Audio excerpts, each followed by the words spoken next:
My name is Peggy. I'm working at Schubert in the test lab as a test engineer, and my daily work is to test all kinds of helmets, what we do here. Work safety helmets, motorcycle helmets, military helmets, so there's a whole lot of different things to do with impact tests or penetration tests or testing the retention system, so everything what can be tested on a helmet we do inside here, and so this is my work.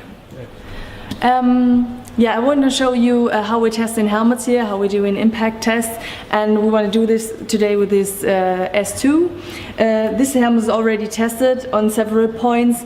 It's already tested on the back and point R, and it was already tested on the sides and in the front, point B, but we will test now in point P, because all helmets are tested on all of these points, and I'm going to show you today. We're using a test head, what has the size related to the size of the helmet. So this is a medium size, and as you can imagine, a smaller head is always lighter and a bigger head is heavier, and so we're always using the right size for the helmets.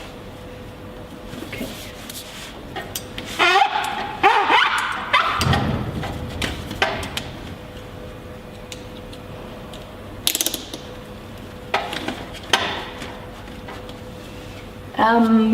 To position the helmet, we've got a laser inside here, and this will directly point to the point where we test the helmet now. And as you can see, we're using the flat anvil, and the other option would be to use this curbstone anvil, but in this case I wouldn't show you that.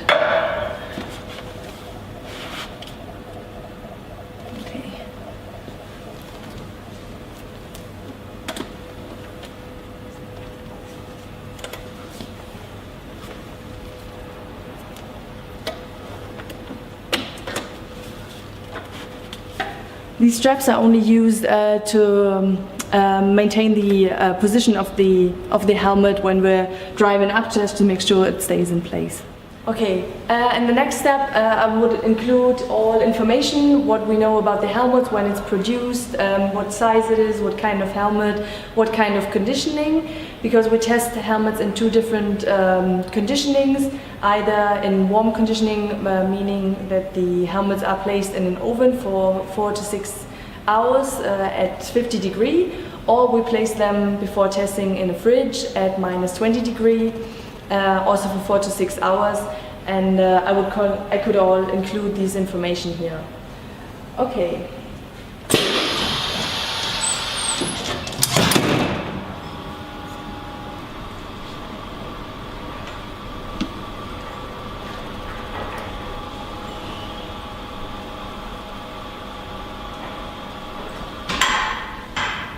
This is now a height of 3 meters 24 to have a velocity of 7.5 meters per second. Okay, we will now let the helmet fall down from this height, and afterwards we get a curve to show the values that were, did you say achieved? Oh. Yeah, okay.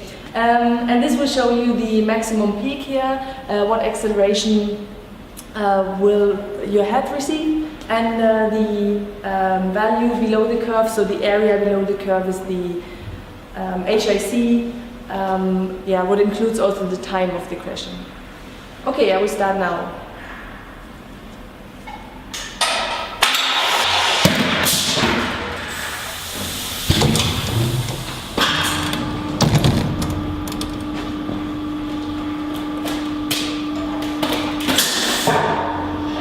Okay, this is the helmet that we just tested, and you can see here that the helmet shell is cracked, what is absolutely right, because then it absorbs all the energy, and all the energy what is absorbed by the helmet shell doesn't go to your head. And as well, the EPS inside, you can see it's cracked here, I don't know if you can see it. So it's cracked inside here, so all the energy was absorbed by the EPS, and the helmet shell